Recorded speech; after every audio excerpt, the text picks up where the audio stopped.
Just by holding Aadhaar card, nobody can claim the citizenship of India. But before Aadhaar, in India, many government subsidies and the schemes they were misused. In order to streamline, government had made it mandatory to quote Aadhaar, that 12-digit number, in many of the transactions. If you are in India, for almost all basic transactions, Aadhaar is asked as a proof of identity.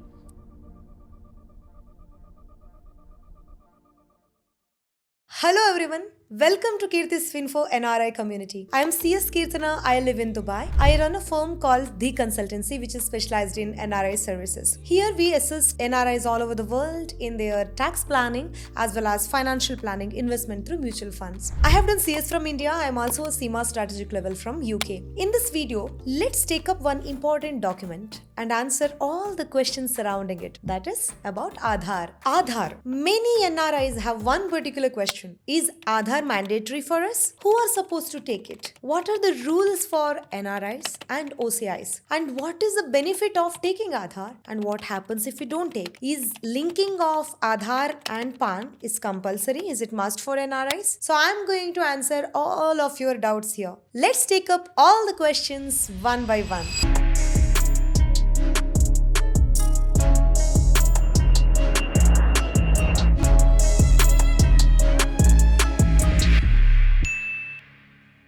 Before delving deeper into the questions that I've mentioned, let's just see why Aadhaar was introduced. Let me tell you one thing in the beginning. Aadhaar is a proof of identity. It is not a proof of citizenship. So, let's be very clear on this. Just by holding Aadhaar card, nobody can claim the citizenship of India. But before Aadhaar, in India, many government subsidies and the schemes, they were misused.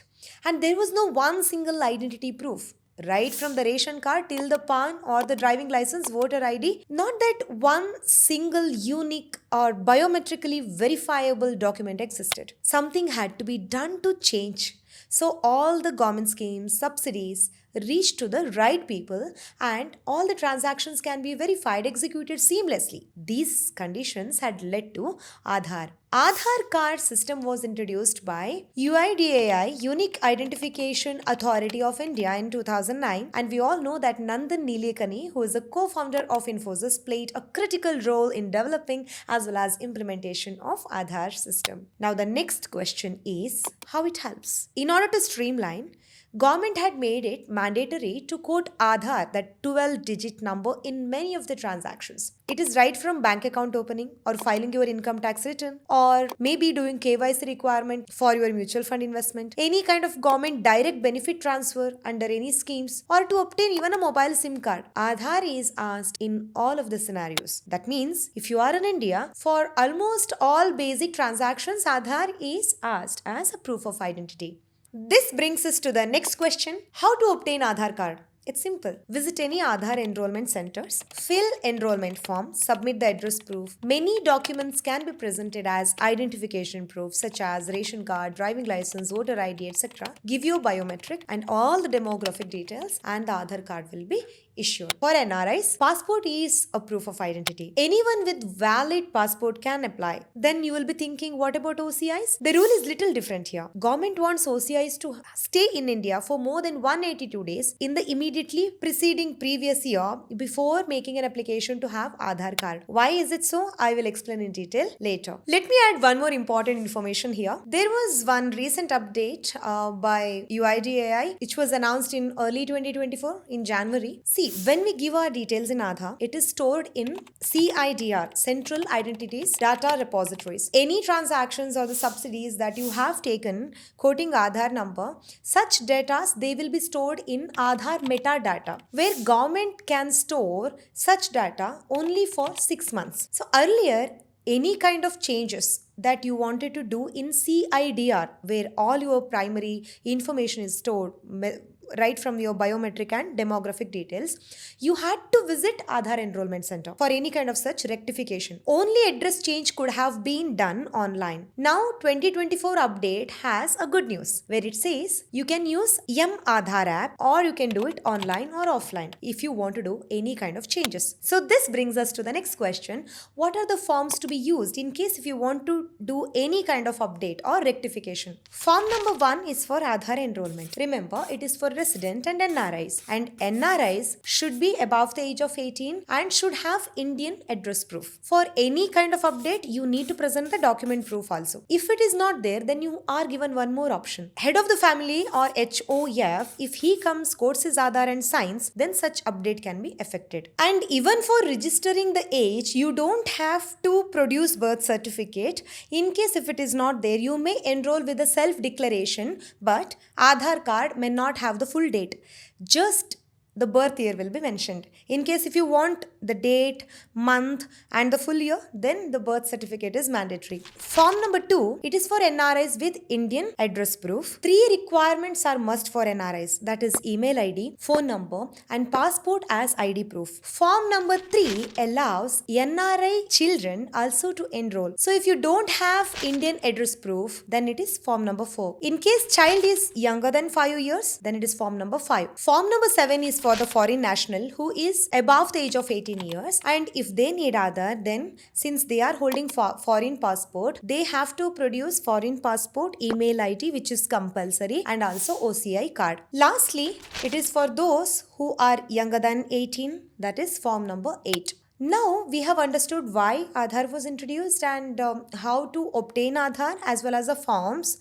Let's discuss, as NRI, should you be obtaining Aadhaar card? Is it mandatory? As NRI, it is always advisable in order to seamlessly execute many of the financial transactions. If possible, you obtain. I'll tell you why.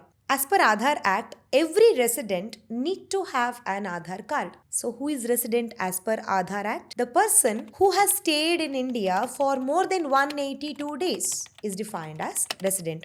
It doesn't distinguish between NRI or citizen, OCI, foreign national. It just says any person, any individual. So it is not linked to the financial year also. What is required is one person should have stayed in the previous block of 12 months from the date of making application for Aadhaar card for 182 days. So if you had been resident in India, then you are required to have Aadhaar card any year. If your total stay has exceeded 182 days, then that year Aadhaar card becomes mandatory. Please note that if you are planning for any longer stay in India or even retirement, you should take this seriously.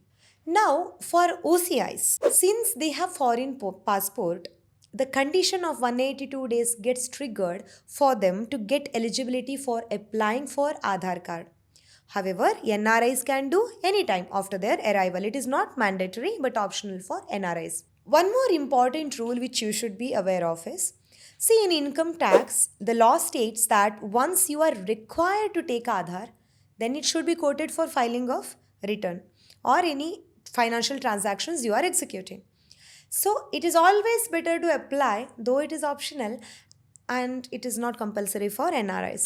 So the catch is, when you fall under the definition of resident as per Aadhaar Act, the most important question which all will be thinking is about linking of Aadhaar and PAN. See, for NRIs, linking of Aadhaar with PAN is not compulsory, as I said before, but IT department should know your residential status. So in e-filing portal, if you had changed your profile as non-resident, then they would know that your status is NRI in the official record. Otherwise, if the PAN was made inoperative, then you must write to the assessing officer in your jurisdiction that you are an NRI or OCI, giving all the proof, and request them to make your PAN operative. Within 2 to 3 weeks, it will be made operative. Because the last year, July 2023, was a last time for linking PAN with Aadhaar. In case if you had Aadhaar and if you did not link it and if you didn't even update your status as an NRI in Income Tax Department e-filing portal, then there is chance that your PAN would have been